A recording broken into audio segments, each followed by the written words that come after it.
संजय राऊतने आजही ठरल्याप्रमाणे भुंकण्याचं काम केलेलं आहे। एकनाथ शिंदे साहेब दिल्लीला गेले होते, अमित शाह साहेबाला भेटले, मग त्यांनी सांगितलं की माझा पक्ष लागला तर विलीन करा, परंतु मला मुख्यमंत्री करा।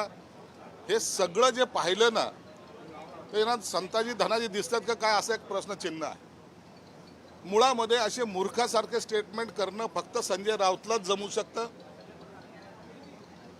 आम्ही जे काही त्यांना टोचलेलं आहे त्याची जखम आजही त्यांची भळभळते आणि म्हणून सकाळी उठलं का एकनाथ शिंदे, दुपारी उठलं का एकनाथ शिंदे, मेळावा असला का एकनाथ शिंदे, संध्याकाळी झोपताना एकनाथ शिंदे, मग त्यांची ती दाढी, मग त्यांचा असलेला करिश्मा, यावरच त्यांची असं एकंदरीत टार्गेट हा एकनाथ शिंदे साहेब असतात। शिंदे साहेबांनी ज्या पद्धतीनं 2.5 वर्षापूर्वी 3 वर्षापूर्वी त्यांना जी काही त्यांची भूमिका मांडली होती, त्यामुळं त्यांची गेलेली सत्ता ही आजही त्यांना स्वस्थ बसू देत नाही। आमचा चान्स ह्या माणसाने हुकवला, आम्हाला सत्तेतून ह्या माणसाने खेचलं आणि हे तुम्ही अनेक भाषणातून पाहताय। माझी खुर्ची ओढली, माझी सत्ता खेचली, माझ्याशी गद्दारी केली, मग काही त्यांचे सुपुत्र किंवा आणखीन काही जे चेले चपाटेत मग 50 खोके ओके, या सगळ्या वल्गना करून थकल्यानंतर ज्या ज्या ठिकाणी अमित शाह साहेब दिसतील, ज्या ज्या ठिकाणी मोदी साहेब दिसतील, त्या त्या ठिकाणी जर एकनाथ शिंदे साहेब गेले तर त्यांची बंद खोली आड चर्चा झाली। मग यांनी आता सत्तेसाठी एकनाथ शिंदे आता लाचार झालेत, ते आता मागे पडलेत, एकनाथ शिंदेला आता भाजप संपवणार, अशा अनेक प्रकारच्या स्टोऱ्या हे रोज करत असतात। आणि त्यातलीच एक स्टोरी आज संजय राऊतनी त्याच्या मनातली मळमळ ही बाहेर काढायचा प्रयत्न केलेला आहे। मागेही आम्ही सांगितलं होतं की हा संजय राऊत सारखा वेडा माणूस, ज्याच्यासाठी आम्ही ठाण्याला हॉस्पिटलमध्ये बेड ठेवलेली आहे, परंतु आता मला असं वाटतं की त्याचे हातपाय बांधून त्याला तर हॉस्पिटलमध्ये घेऊन जावे की काय, अशी परिस्थिती निर्माण झालेली। म्हणून या मूर्ख माणसासाठी मला वाटतं आपणही सगळ्यांनी हे वेळ घालू नका। याचं काम बडबडणं आणि महाराष्ट्र जाणतोय, या पक्षाचे उबाटाचे जे शकले झालेली आहेत त्याला कारणीभूत असलेला माणूस एकमेव तो असल्यामुळं त्याला ती धडपड आता दुसऱ्या पद्धतीने मुझे गिनो, मला कुणीतरी माझं अस्तित्व ठेवा, अशा पद्धतीचा त्याचा प्रयोग चालू आहे। पुन्हा मी त्याच स्टेजवर आहे असं समजायचा त्याचा तो मूर्खपणा त्यांनी आज सिद्ध केलेला आहे।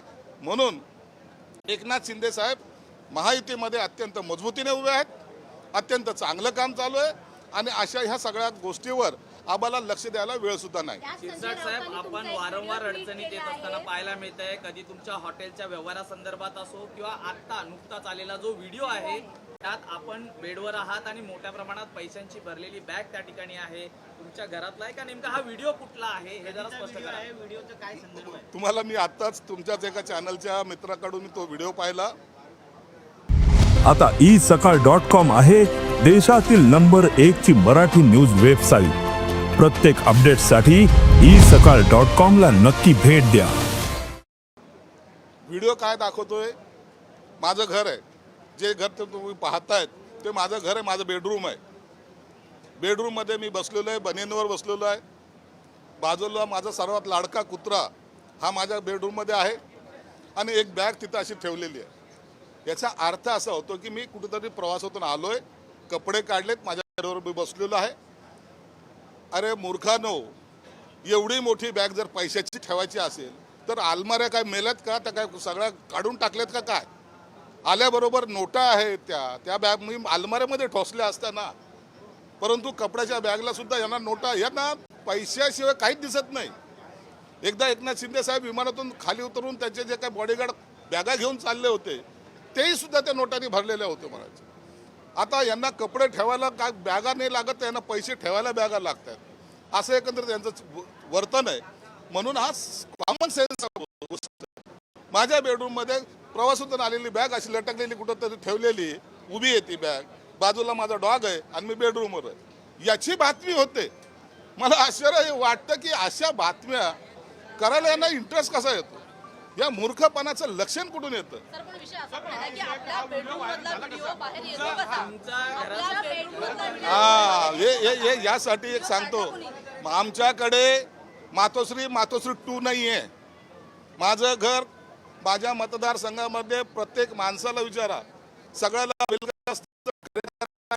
मध्ये एखाद्याने व्हिडिओ काढला असेल त्याचा माझा काही दोष नाही आहे. माझ्याकडे कुणालाही चिठ्ठी देऊन आतमध्ये बोलवलं जात नाही. काम काय, नाव काय, गाव काय हे सगळं विचारलं जात नाही. म्हणून कार्यकर्त्यांसाठी आपण आहोत. जे शिवसेना प्रमुखांनी आम्हाला शिकवलंय, तुम्ही कार्यकर्ता म्हणून राहा, नेता म्हणून वागायचा प्रयत्न करू नका. त्याच भूमिकेत आम्ही आजही असतो. म्हणून कोणी जर काढलं जर असेल, गेला जरी असेल, त्यात गैर काहीच नाही आहे आणि गैरसमजायचं काही कारण पण नाही. यांचे व्हिडिओ पहा ना, ते आणखीन पाटकर विसरले का हा माणूस? हे जे बोलतायत, हे जे काही आविर्भावात भाषणं करतात ते पहा एकदा. अरे दुसऱ्या महिलांवर छळ करणारे तुम्ही लोक आमच्या बॅगा काय पाहता? स्वतःचं कॅरेक्टर थोडंसं जपा. आणि म्हणून मला या व्हिडिओबद्दलचं आश्चर्य वाटण्याचं काही कारण नाही आहे. आणि यांनी जाणून बुजून हे असे लोक जे टार्गेट करतात त्यांना माहिती आहे की यांना उत्तर मी चांगल्या पद्धतीने देऊ शकतो, म्हणून हे टार्गेट करताना हे माझं नाव पुढे आणण्याचा प्रयत्न करतात. मला त्याचा काहीही माझ्यावर परिणाम होत नाही. साहेब पण तुमच्या घरातला बिभीषण नेमका कोण आहे याचा काही शोध लागलाय का? कोणी हा व्हिडिओ काढलाय? जाऊ दे, असं होत असतात. मी गाडीत बसतो तेव्हा व्हिडिओ काढतात, कधी गाडीतून उतरताना व्हिडिओ काढतात. कार्यकर्ता आहे, त्याला काय विशेष आहे?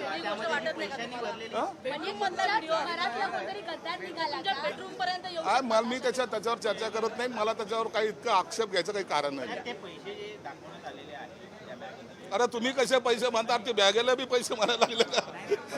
एक प्रवासातून आल्यानंतर असलेली बॅग, पैसे आहेत हे तथ्य आहे का? अहो प्रवासातून आलेली ती बॅग ते दरवाजासमोर पडलेली आहे. तुम्ही कधीतरी लक्षात घ्या, अशा पैशाच्या बॅगा दरवाजात पडलेल्या असतात आणि लोक व्हिडिओ काढत असतात. काहीतरी मूर्खपणाचं लक्षण आहे आणि असं केल्यानंतर त्याचा आमच्या करिअरवर काही परिणाम होणार नाही.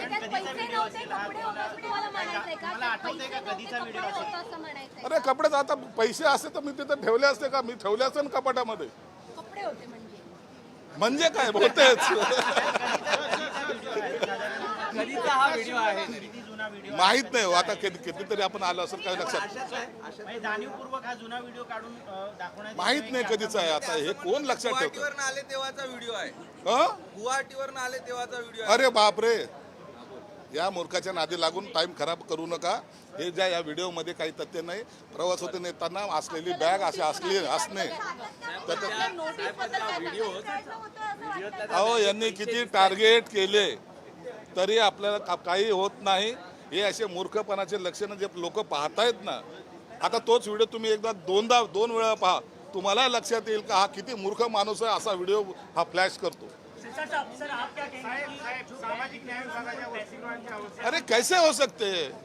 ऐसा कभी होता है क्या? कभी वीडियो की सच्चाई क्या? मैं कहता मैं ट्रैवलिंग करके आया हूँ, कपड़े निकाल के बेडरूम पे बैठा हूँ, मेरा डॉग मेरे साथ में है और वहाँ वो बैग छोड़ दिया है. अब शायद घर के लोग चाय बनाने गए होंगे, किसी ने वीडियो निकाला होगा. ये इतना उसमें का तथ्य है.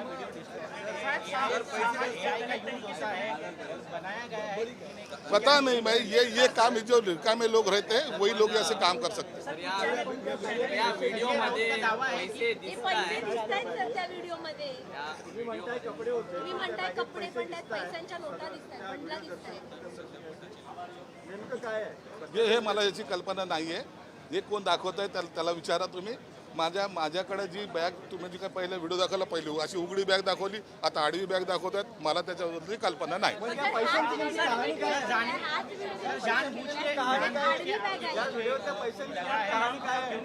एक के बाद एक जिस तरह से आरोप हो रहा है और आज ये वीडियो आया है और जब सदन शुरू है, क्या लगता है इसके पीछे कौन है? विपक्ष है कि आप ही के पार्टी? अरे कोई लोगों को अपना काम अच्छा काम दिखता नहीं है. उनको लगता है कि जानबूझ के इनको टारगेट किया जाए, कुछ बोला जाए जिससे ये क्लच में आ जाएंगे, इनके ऊपर कुछ तो कार्रवाई होगी. ऐसा नहीं होता. आप काम अच्छा करो, जो काम अच्छा करता है उसी के लोग बदनाम करने की कोशिश करते हैं. इसलिए मुझे इसकी कोई चिंता नहीं है. और ये जो रिकामे लोग हैं जिनको सिर्फ लोगों के एंगल से फोटो देखना, कौन क्या कर रहा है, दूरबीन लगाना, यही ये लोगों का धंधा है और इसके लिए मैं उसके ऊपर ज़्यादा कमेंट्स नहीं करता. संजय राउत जिस तरह की बात कर रहे हैं उसको लेकर आप क्या कहेंगे? उसके बारे में मैंने कह चुका हूं कि ये जो है किसी ने निकाला होगा, पता नहीं, कोई कार्यकर्ता आते रहते जाते रहते, किसने निकाला उसके बारे में मुझे जानकारी नहीं। क्या शिंदे साहब को अड़चन में लाने की कोशिशें हो रही है? थाने में आपने कुछ बेड भी आरक्षित रखी है, किसके लिए किया और कैसे क्या आगे क्या क्या क्या थाने में आपने कुछ बेड आरक्षित रखी है? थाने में तो रखी है ना। तो वो जो थाने में हमने तो पहले हम देखो इसको पागल बन के दौरे आते रहते। हमने पहले भी कहा कि थाना में जो पागल का जो अस्पताल है उसमें उसके लिए एक बेड रखा है, लेकिन अभी हमें अभी लगता है कि इसको पकड़ के जकड़ के बांध के लाके इसको एडमिट करना पड़ेगा। इसलिए इसके बारे में ज़्यादा सोचो मत। ये बेवकूफ़ी भरे ऐसे वीडियो दिखा के, अरे 5-25 लाख रुपए का वीडियो क्या दिखाता है ये? इसमें क्या मिलने वाला है? सर, एक नाथ शिंदे दिल्ली में भी जाकर नहीं, अगर उसमें अगर दिख भी रहे तुमको, इसमें क्या है? क्या कुछ है? कुछ भी दिखाने का, कुछ तो भी किसी को बदनाम करने का ये साजिश उसकी चलती आ रही है और इसके ऊपर उसका पेट पानी चलता है।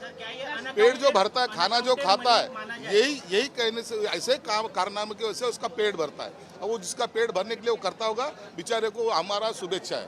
दिल्ली में भी रहे थे एक नाथ शिंदे, उसी के बाद इस तरह के आरोप हो रहे हैं। वो कह भी रहे हैं कि अमित शाह से क्या क्या बात हुई।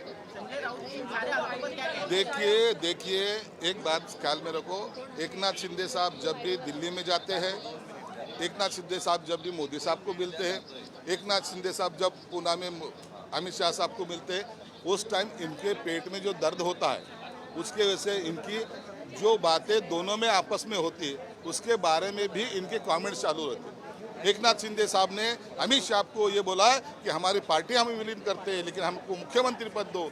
ये बातें, ये बेवकूफ़ जैसी बातें सिर्फ संजय राउत ही कर सकता है। हमने जो उनको दर्द दिया है 3 साल पहले, जो उनको चुभन हो रही है, वो आज भी ठिकाने पे नहीं आए। उनके नेता भी हर टाइम सवेरे शाम रात दोपहर एक नाथ शिंदे नाम की माला वो जप रहे हैं और उनको टारगेट करने का जो भी चांस मिलेगा वो टारगेट करने की कोशिश कर रहे हैं, लेकिन इसमें वो कामयाब नहीं होंगे। पैसे तो